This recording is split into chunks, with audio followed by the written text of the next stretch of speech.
बहुत पुराने समय की बात है, जब धरती पर जादू और चमत्कार आम थे। हिमालय की ऊंचाइयों के पार एक रहस्यमयी घाटी थी, जिसे लोग स्वर्णवादी कहते थे। इस वादी में हर चीज सोने की थी। पेड़, पहाड़, नदियां और यहां तक कि हवा भी सुनहरी चमक से भरी रहती थी। रात हो या दिन, वहां हमेशा ऐसा उजाला रहता जैसे हजारों सूरज एक साथ चमक रहे हों। इस वादी के बीचों बीच एक भव्य सोने का महल था। वहां राजा सूर्यवर्धन और रानी चंद्रप्रभा रहते थे। दोनों बहुत ही दयालु और धर्मात्मा थे, लेकिन उनके जीवन में एक कमी थी। उनके कोई संतान नहीं थी। रानी हर दिन देवी देवताओं से प्रार्थना करती, हे ईश्वर, हमारे घर को एक बच्चे की किलकारी से भर दो। एक रात जब पूरा आकाश सुनहरी रोशनी से चमक रहा था, अचानक आसमान में एक दिव्य तारा चमका और सीधे महल के आंगन में आ गिरा। वो तारा टूटा नहीं, बल्कि उसमें से एक तेज रोशनी निकली और फिर वहां प्रकट हुई एक छोटी बच्ची। वो साधारण बच्ची नहीं थी। उसका शरीर सोने जैसी आभा से चमक रहा था। उसके बाल सुनहरे रेशम जैसे थे और आंखें नीले आकाश जैसी शांत थी। राजा और रानी हैरान रह गए। उसी समय आकाश से दिव्य अप्सराएं प्रकट हुईं और बोली, ये कोई साधारण बालिका नहीं है, ये स्वर्णवादी की दिव्य शक्ति का रूप है। इसे तुमने ईश्वर के आशीर्वाद से पाया है। लेकिन फिर एक अप्सरा गंभीर होकर बोली, ध्यान रहे, जब तक ये बच्ची खुश रहेगी ये वादी चमकती रहेगी, लेकिन अगर इसका दिल टूट गया तो पूरी स्वर्णवादी पत्थर में बदल जाएगी। राजा ने वचन दिया, हम इसे दुनिया की हर खुशी देंगे। इसका नाम होगा स्वर्णा राजकुमारी। धीरे धीरे स्वर्णा बड़ी होने लगी। जब वो 10 साल की हुई तो महल के बाग में परिंदों के साथ खेलती और जहां जाती वहां हल्की सुनहरी बारिश होने लगती। और जैसे जैसे वो बड़ी हुई, उसकी सुंदरता और शक्ति दोनों बढ़ती गई। अब वो 20 साल की एक बेहद सुंदर और तेजस्वी युवती बन चुकी थी। उसका हर कदम सोने की चमक बिखेर देता था। वो बहुत दयालु थी, गरीबों की मदद करती, जानवरों से प्यार करती और हर किसी के चेहरे पर मुस्कान लाती। लेकिन एक दिन सब कुछ बदल गया। स्वर्णा राजकुमारी बाग में परिंदों के साथ खेल रही थी कि अचानक एक घायल सुनहरा गरुड़ आकर उसके सामने गिर पड़ा। उसकी हालत बहुत खराब थी। स्वर्णा घबरा गई और उसकी आंखों से आंसू गिरने लगे और उसी पल स्वर्णवादी की चमक थोड़ी कम हो गई। राजा चिंतित हो गए। तभी महल में एक रहस्यमयी बदलाव होने लगा और यहीं से शुरू होने वाली थी एक ऐसी कहानी जो पूरी वादी की किस्मत बदलने वाली थी। घायल गरुड़ को देखकर स्वर्णा राजकुमारी का दिल टूट गया था। उसके आंसुओं के साथ साथ पूरी स्वर्णवादी की चमक भी धीरे धीरे मध्यम होने लगी थी। राजा सूर्यवर्धन तुरंत महल के वैद्य और ऋषियों को बुलवाते हैं। पूरा महल चिंता में डूब जाता है। स्वर्णा दिन रात उस गरुड़ की सेवा करती रही। उसकी देखभाल में उसने अपनी पूरी शक्ति लगा दी। कुछ दिनों बाद चमत्कार हुआ। गरुड़ धीरे धीरे ठीक होने लगा। लेकिन एक सुबह जब सूर्य की पहली किरण पड़ी तो वो गरुड़ अचानक तेज रोशनी में बदल गया और एक दिव्य स्वरूप में परिवर्तित हो गया। वो कोई साधारण पक्षी नहीं था, वो एक देव राजकुमार आरवीश था। स्वर्णा चौंक गई। आरवीश ने शांत स्वर में कहा, स्वर्णा राजकुमारी, मैं देवलोक का राजकुमार हूं। एक काली जादू से लड़ते हुए मैं घायल होकर इस लोक में आ गया था। स्वर्णा ने घबराते हुए पूछा, कौन सा काला जादू? आरवीश गंभीर हो गया। एक दुष्ट तांत्रिक जिसका नाम है कालगिरी, वो तीनों लोकों की रोशनी को खत्म कर अंधकार फैलाना चाहता है। जैसे ही ये बात स्वर्णा ने सुनी, महल की दीवारों पर हल्का सा साया फैलने लगा। तभी आकाश में बिजली चमकी और अप्सराएं फिर प्रकट हुईं। उनके चेहरे गंभीर थे। एक अप्सरा बोली, स्वर्णा, अब खतरा सिर्फ देवलोक तक नहीं रहा, कालगिरी को तुम्हारी शक्ति के बारे में भी पता चल गया है। राजा सूर्यवर्धन चिंतित हो गए। मेरी बेटी का इससे क्या संबंध है? अप्सरा ने उत्तर दिया, इस वादी की असली शक्ति स्वर्णा की भावनाओं में छिपी है। अगर उसका दिल टूटा तो ये पूरी स्वर्णवादी नष्ट हो जाएगी। स्वर्णा ने दृढ़ता से कहा, मैं किसी को भी अपनी वादी को नुकसान नहीं पहुंचाने दूंगी। आरवेश ने कहा, लेकिन कालगिरी बहुत शक्तिशाली है, वो छल और भ्रम का राजा है। और उसी रात आकाश का सुनहरा रंग बदलने लगा। काले बादल पूरी वादी को ढकने लगे। महल के दरवाजे अपने आप खुल गए और एक ठंडी डरावनी हवा अंदर घुस आई। एक गूंजती हुई आवाज सुनाई दी, स्वर्णा राजकुमारी, आखिर मिल ही गई तू। सामने एक काला साया खड़ा था जिसकी आंखें अंधकार से भरी थी। वो था कालगिरी तांत्रिक। स्वर्णा पीछे नहीं हटी, लेकिन उसके दिल में पहली बार डर की हल्की सी लहर उठी। और यहीं से शुरू हुआ असली अंधकार का खेल। काले बादलों से घिरी रात में कालगिरी का साया महल के बीचों बीच खड़ा था। उसकी हंसी पूरे महल में गूंज रही थी। स्वर्णा, तुम्हारी चमक बहुत समय तक नहीं टिकेगी, उसने ताना मारा। स्वर्णा ने हिम्मत दिखाते हुए कहा, तुम मेरी वादी को नुकसान नहीं पहुंचा सकते। आरवेश तुरंत आगे आया। स्वर्णा, सावधान, ये तुम्हारे डर को ही हथियार बनाता है। कालगिरी ने हाथ उठाया और एक काली जादुई लहर आरवेश की ओर फेंकी।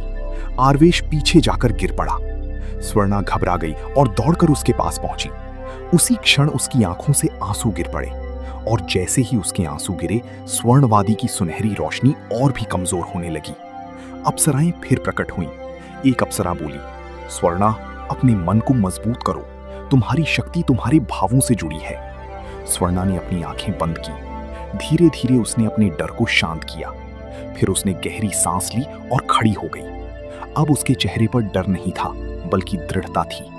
उसने कहा, मैं अपनी वादी को बचाऊंगी, चाहे कुछ भी हो जाए। जैसे ही उसने ये कहा, उसके शरीर से तेज सुनहरी रोशनी निकलने लगी।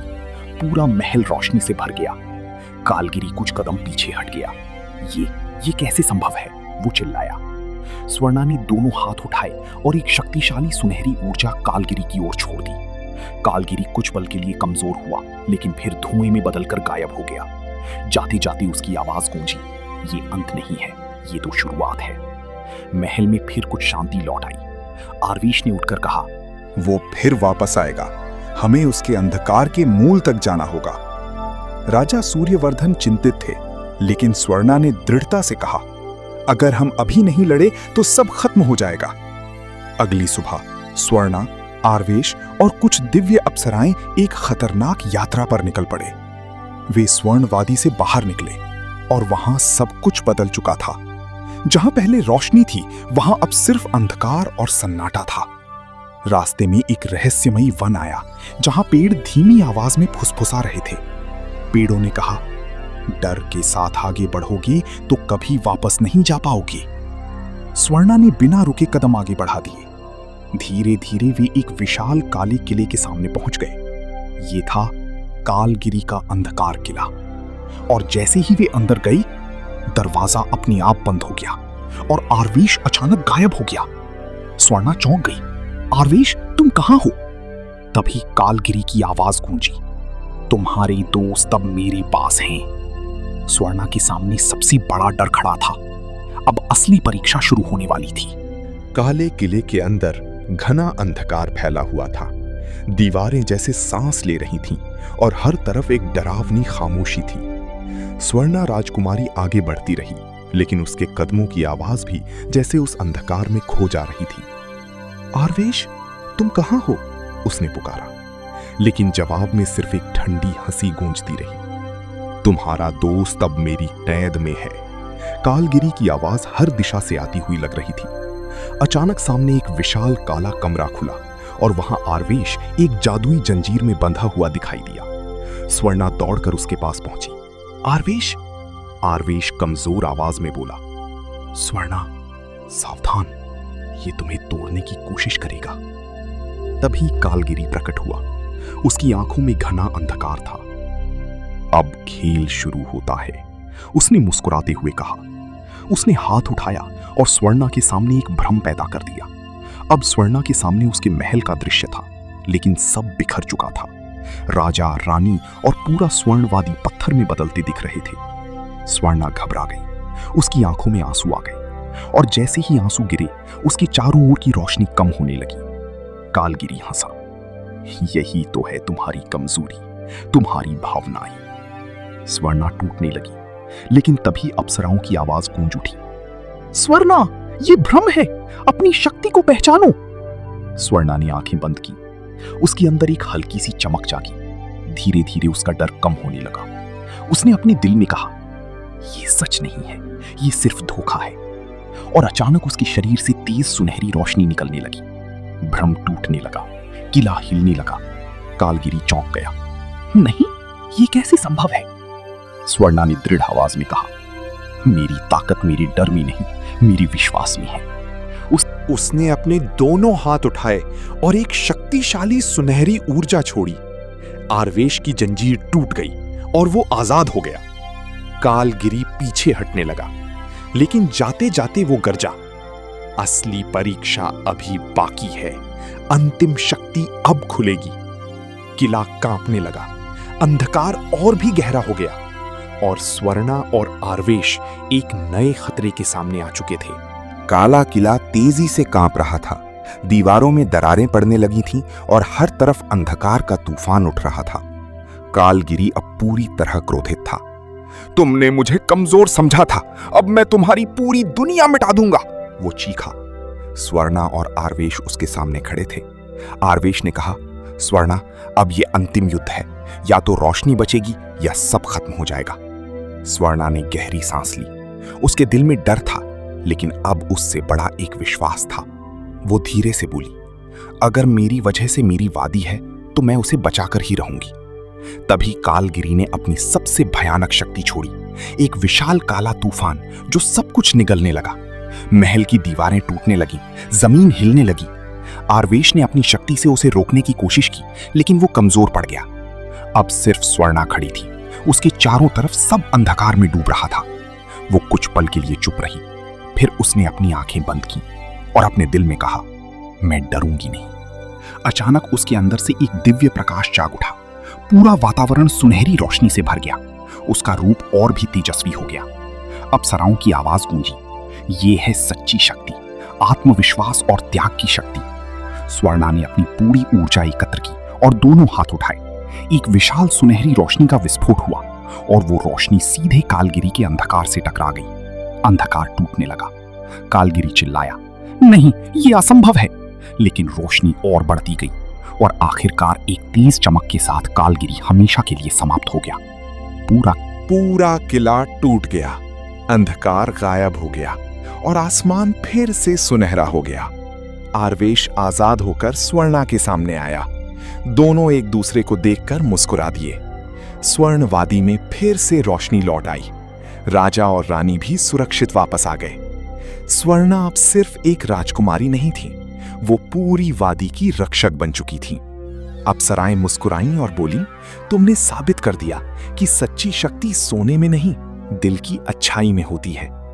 कुछ समय बाद राजा सूर्यवर्धन ने स्वर्णा और आरवेश का विवाह पूरे सम्मान के साथ कराया। स्वर्णवादी फिर से खुशियों से भर गई। सोने की बारिश फिर होने लगी, लेकिन अब उसमें सिर्फ चमक नहीं थी, उसमें शांति, प्रेम और खुशी भी शामिल थी।